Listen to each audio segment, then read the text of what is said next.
ইফালে মিংমাং বদতিত অৰুণাচলী দুৰ্বৃত্তৰ আক্ৰমণক লৈ মুখ্যমন্ত্ৰী হিমন্ত বিশ্ব শৰ্মাৰ প্ৰতিক্ৰিয়া শেহতীয়াকৈ অৰুণাচলৰ সৈতে 123খন গাঁৱৰ ভূমিক লৈ বিবাদ চলি আছিল বৰ্তমানলৈকে ভূমি বিবাদৰ সমাধান হৈছে 71খন গাঁৱৰ বৰ্তমানে সমাধানৰ পথত আছে 52খন গাঁৱৰ ভূমি বিবাদ যেটো অঞ্চলত গুলিচালনাৰ ঘটনাটো হৈছিল সেই অঞ্চলটোত এতিয়াও ভূমি বিবাদ চলি আছে অতি শীঘ্ৰে 52খন গাঁৱৰ ভূমি বিবাদৰ সমস্যা সমাধান হ'ব বুলি আশা প্ৰকাশ মুখ্যমন্ত্ৰী ইতিমধ্যে ভূমি বিবাদৰ সমাধান হোৱা অঞ্চলসমূহত সাৰ্ভে অফ ইণ্ডিয়াই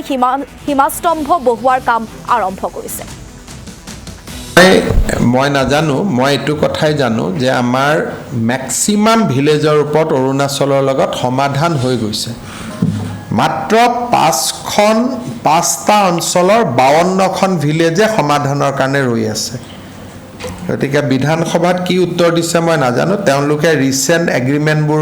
কনসিডাৰ কৰিছে নে নাই কৰা মই নাজানো কিন্তু যোৱাকালি বৰ্ডাৰ ডিপাৰ্টমেণ্টে আমাক দেখুৱাইছে কেবিনেটত যে 52খন ভিলেজতহে এতিয়া আমাৰ কনফ্লিক্ট আছে আৰু তাৰো বহুতখিনি ইতিমধ্যে সমাধান হোৱাৰ লাইনত আছে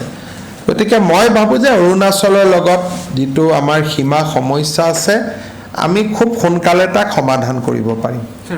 ৰিজনেল কমিটিখনৰ কথা কৈছিল কিবা ৰিজনেল তাকে 5টা অঞ্চলত এই কনফ্লিক্ট আছে আগত 12টা অঞ্চলত আছিল এটা 7টা অঞ্চলত সমাধান হল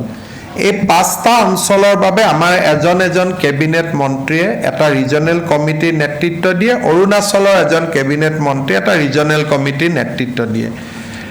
অৰুণাচলৰ ইলেকশ্যন আৰু অসমৰ ইলেকশ্যনৰ কাৰণে যোৱা 1.5 বছৰ কমিটি কেখনে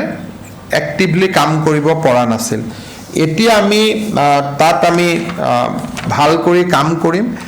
123খন ভিলেজত আমাৰ সংঘাত আছিল 71খন সমাধান হৈ গল 52খন সমাধান হ'ব বাকি আছে আৰু যোৱাকালি যত গণ্ডগোল লাগিলে সেইটো এটা অমীমাংসিত অঞ্চল কিন্তু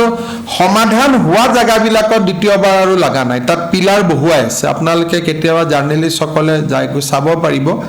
সাৰ্ভে অফ ইণ্ডিয়া ইতিমধ্যে তাত পাৰ্মানেন্ট পিলাৰ বহাই আছে খালি 52টা অঞ্চল এই 52টাও মই ভাবো যে এবছৰ ভাল কৰি লাগিলে ম্যাক্সিমাম সেটেল হৈ যাব